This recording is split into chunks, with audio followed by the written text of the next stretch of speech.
Mengapa ini dianggap penting?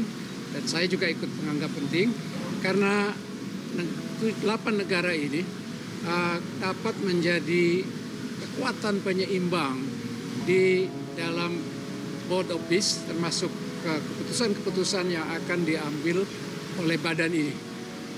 Memang ada kekhawatiran bahwa Trump akan memainkan peran luar biasa, tidak dapat dikontrol, tapi setidaknya 8 negara ini dengan bisa menyeimbangkan proses di dalam Board of Peace. Tapi kalau saya tadi dalam kontribusi saya dalam diskusi adalah bahwa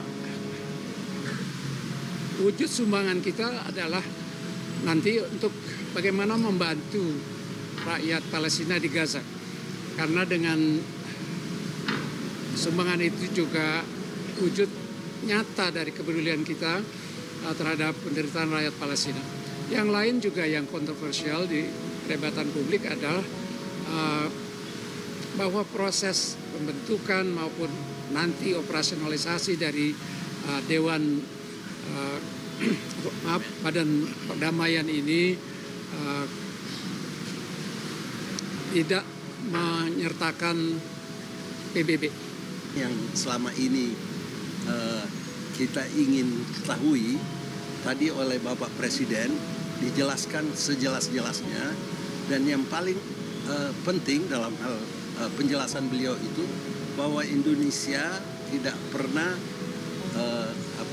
meninggalkan komitmen terhadap perjuangan Palestina dan tetap menginginkan adanya two-state solution. Jadi beliau tekankan pada masyarakat seluruhnya bahwa keikutsertaan Indonesia tidak lain adalah komitmen untuk membela Palestina dan menginginkan adanya penyelesaian yang adil bagi Palestina. Beliau, Presiden Prabowo itu mempunyai pendekatan yang realistis mengenai ini. Ya, realistis dalam arti apa?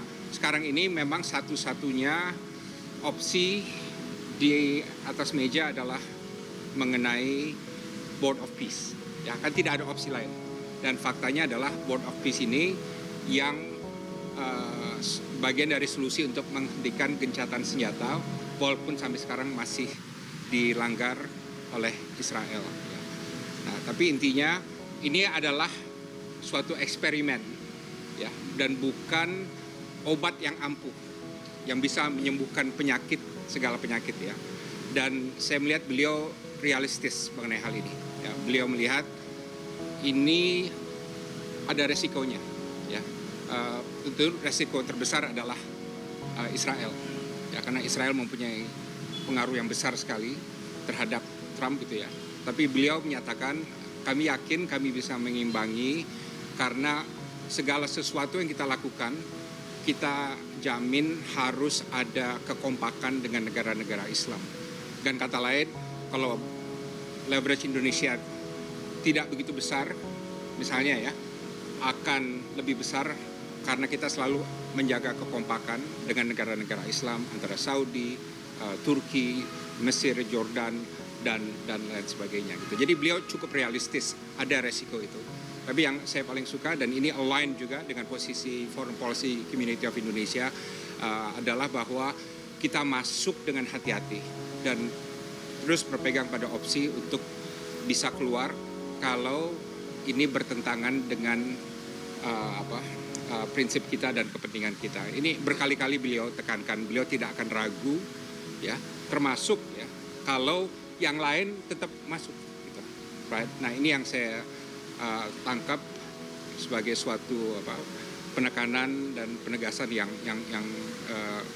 kami apresiasi, gitu ya. Bahwa ada ya kan, kita kalau melihat sesuatu itu, kalau kita melihat kubus, kubik, cube, kalau dilihat dari berbagai sisi kan warnanya beda-beda. Tapi setelah semuanya melihat dari situasi yang dari sudut pandang yang menyeluruh dan komprehensif, saya sama-sama sepakat bahwa itu adalah benda yang namanya to be cured. Ini soal kinerja Kemenlu juga, Mas?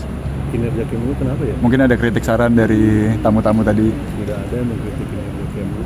Udah siap nggak dengan konsekuensi? Gini, kita itu kalau melangkah untuk melakukan sebuah upaya,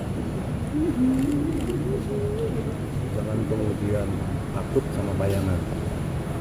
Kesulitan pasti ada. Yang namanya hidup saja itu tidak mulus-mulus terus jalannya, ada naik ada turun, ranjau di depan kita juga pasti hadapi pasti.